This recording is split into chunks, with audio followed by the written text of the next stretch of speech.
3 years, and there I helped to establish early childhood literacy as its philanthropic focus.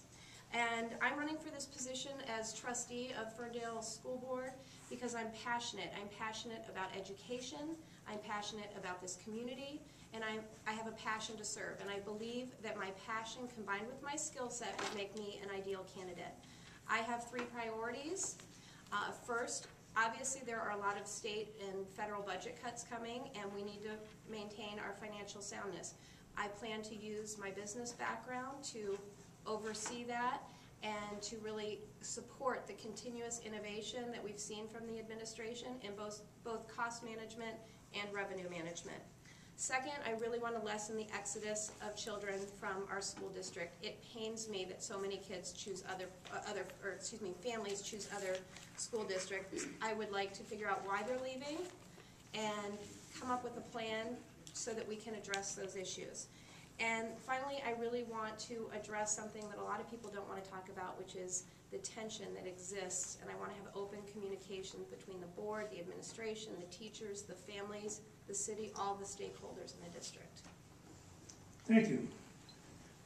We will now start with the questions from the audience. Unless otherwise indicated, we will have 1 minute to answer each question.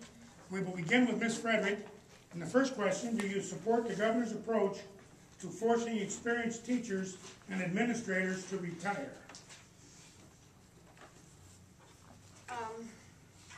I do not support.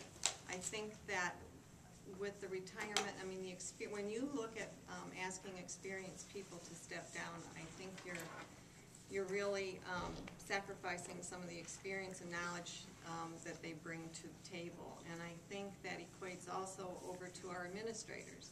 I think we have to realize that not only will we lose teachers in the classroom, we're going to lose administrators. And the hardship we're going to face is we're going to lose a lot of them all at the same time. I also think that we need to equate that over to the school board.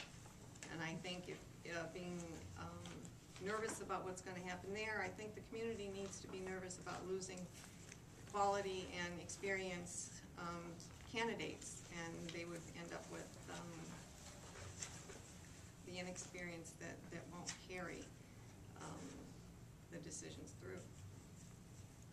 Thank you. Ms. Kerr-Muir. Well, I understand why she's doing it. We have to balance budgets. And this is a smart way of doing it. I do not support that our teachers will have to pay the 3% if they are forced into retirement, but I believe that they took that out this week, so that may not even be an issue anymore. Do I worry? Yeah, I worry that we're not going to have the mentors in the school system for all of our young teachers. Do I think that our administration and the board can go out of their way to make sure that we hire the very best? I do. I think that we need to make sure that there's a competitive contract there, that people want to come to our district and want to work for our district. We have to make it attractive, and we have to attract the best that's out there. It's just what's going to happen. Thank you. Mr. Mazur.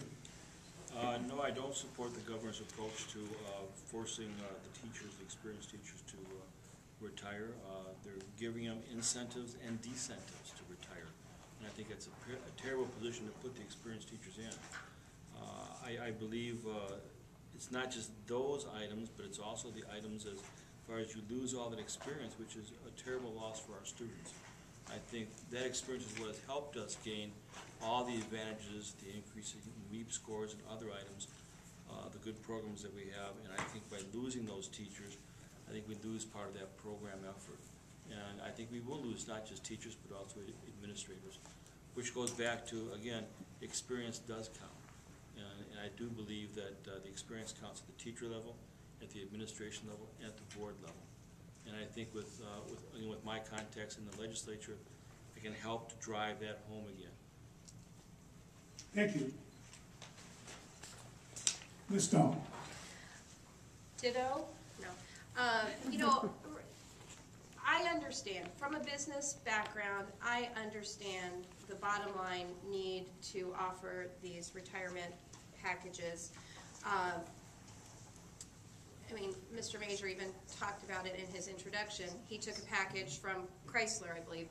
Businesses do this because they get rid of people at the top who are making a lot more money and bring new people in.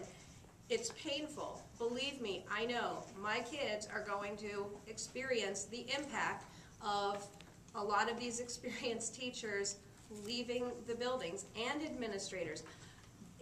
And those teachers are going to lose mentors. But I do understand we are in a crisis mode right now. I wish there were another way around it, I guess would be the best way to say it. Thank you. Next question, we will start with Ms. Kerr-Mueller. Do you support moving school board elections to November, and why? I do support moving school board elections to November. It'll save money, not a lot, but as we are discussing right now, every cent counts. And there have been many studies done. In fact, I have one up here right now that say when school board elections are moved to November, more interaction with the community ends up happening. More people turn out to vote, more people read about the issues. The more people we can get interested in what we're doing in the school, the better for our schools. It shouldn't just be the parents, us, interested in what's going on with the schools. This affects property values, it affects our neighborhoods. The school and the city of Ferndale need to work together. And I think that we should follow what they are asking us to do and move to November to save money, to streamline, to consolidate. Thank you, Mr. Mazur. No, I would not support the movement of the election from November to November at this point in time, primarily because you wouldn't get the kind of turnout you have here for these kinds of issues and these kind of campaign discussions. You mix the issues with the politicians. We're nonpartisan. I think you'll see more signs going up that show individuals running as a group, partisan and nonpartisan. I've seen that before in the past in other neighborhoods. I think it's just a terrible time to mix those items. At this point in time, I think it's better to focus on school or city issues, not necessarily on all the other issues that will come up when you move it to a November time frame. Also, I think it's going to have a big impact on the board terms, which I don't think everybody's really thought about so much. There's a potential for board terms to go from 4 years to 6 years.